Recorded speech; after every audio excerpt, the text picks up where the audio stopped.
राजधानी भोपाल से आपको बड़ी खबर बता रहे हैं। मध्य प्रदेश में क्लीन स्वीप के बाद में बीजेपी लगातार मुस्तैदी के साथ में काम करती हुई नजर आ रही है। आपको बता दें कि भीतर घाती और निष्क्रिय नेताओं पर नजर है बीजेपी की, जहां हर एंगल से लोकसभा चुनाव की समीक्षा हो रही है।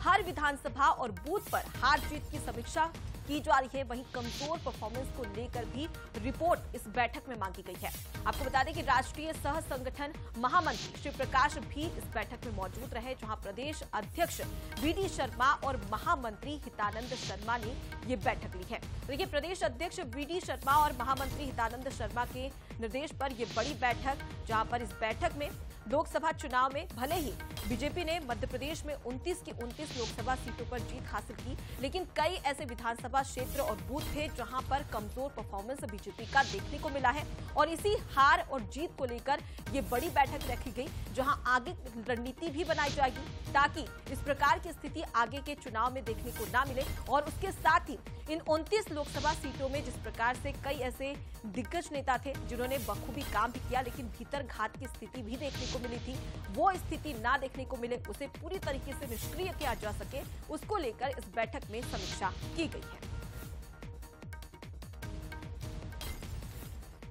तो चलिए इसी खबर पर ज्यादा जानकारी ले लेते हैं। बीजेपी कार्यालय से हमारे एग्जीक्यूटिव एडिटर मनोज सैनी जी हमारे साथ में जुड़ गए। मनोज जी, बखूबी अगर हम बीजेपी लीडरशिप की बात करें तो हार और जीत की समीक्षा बीजेपी में अक्सर चुनाव के बाद होती रही है। फिलहाल कई ऐसे विधानसभा क्षेत्र और बूथ थे जहां पर जो कमजोर परफॉर्मेंस था वो बीजेपी का देखने को मिला था। इसको लेकर कौन कौन से वो क्षेत्र थे या बूथ थे जहां पर कमजोर परफॉर्मेंस देखने को मिला, और इस समीक्षा बैठक के बाद में क्या कुछ दिशा निर्देश दिए गए हैं? देखिए, आज भारतीय जनता पार्टी में 3 तरह की बैठकें हैं। पहली जो बैठक हुई वो लोकसभा के जो प्रभारी थे उनके साथ हुई है, जिसमें शिव प्रकाश ने बैठक ली है, साथ ही बीडी शर्मा थे और संगठन के तमाम सारे पदाधिकारी मौजूद थे।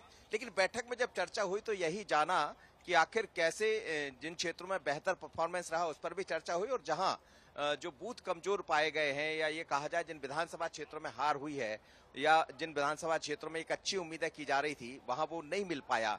बीजेपी 29 सीटें जीतने में कामयाब रही है, लेकिन उसके इतर यदि हम बात करते हैं तो कुछ ऐसे क्षेत्र है जहां से हार मिली। कई विधानसभा क्षेत्रों के यदि आप छोटे छोटे कस्बे देखेंगे, कुछ बूथ देखेंगे तो वहां से हार मिली, तो इसको लेकर चिंता। और यही भारतीय जनता पार्टी की खासियत भी होती है। आप तस्वीरें जरा देख लीजिए, भारतीय जनता पार्टी के दफ्तर में हूं और चुनाव के बाद आप देखिए पूरी इस समय पूरा बीजेपी में तमाम तरह के लोग पहुंचे हैं गाड़ियों के, आप देख सकते हैं। चाहे मुख्यमंत्री की बात करें डॉक्टर मोहन यादव या फिर बीडी शर्मा, प्रदेश अध्यक्ष शिव प्रकाश जी, तमाम लोगों की बैठकें अभी भी चल रही। पहले जो बैठक हुई है उसमें जिस बात को लेकर हमारी खबर है हम उस पर चर्चा कर रहे हैं, लेकिन थोड़ी देर बाद कोर कमेटी की बैठक भी होगी। पर ये तस्वीरें हैं कि बीजेपी कभी बैठती नहीं है, लगातार बैठकों के दौर चलते रहते हैं।